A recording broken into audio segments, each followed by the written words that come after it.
Inilah kisah Nugroho Noto Susanto yang berada di sekitar rumah Jenderal Aha Nasution di Jalan Teguh Umar nomor 40 ketika G30S terjadi di rumah Jenderal tersebut.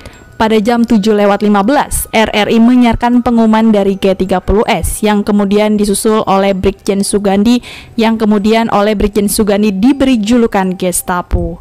Kami yang berkumpul di rumah Pak Nas sependapat bahwa yang mengeluarkan pengumuman itu pastilah mereka yang hendak mengadakan perebutan kekuasaan. Tapi kita tidak ada yang tahu siapa yang ada di balik semua ini.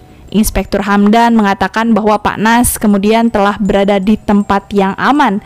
Kemudian saya mengetahui bahwa yang membawa beliau adalah Letkol Hidayat Wirasonjaya, Komandan Detasemen Markas SAB Mayor Sumargono, ajudan senior dan ipar beliau yang bernama Bob Gondokusumo.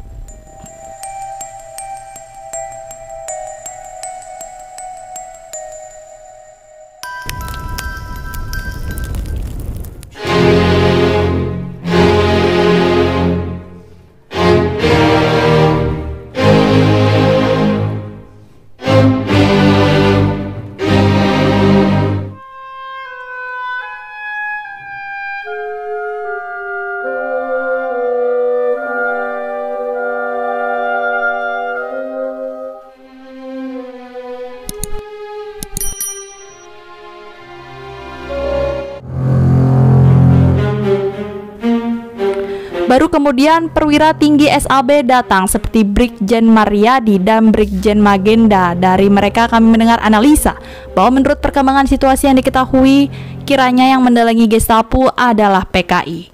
Perwira tinggi SAB yang pertama kali tiba di Jalan Teguh Umar 40 adalah Laksamana Buda Laut OB Syaaf. Pada waktu itu dia adalah Deputi 1 Kepala Staf Angkatan Bersenjata. Beliau datang sendiri menyetir mobilnya. Dengan beliaulah saya masuk ke dalam rumah Pak Nas. Di dalam gang depan kamar tidur Pak Nas kami lihat selongsong senjata otomatis ringan. Pintu kamar tidur itu sendiri robek berlubang pada bagian agak ke atas bekas kena tembakan.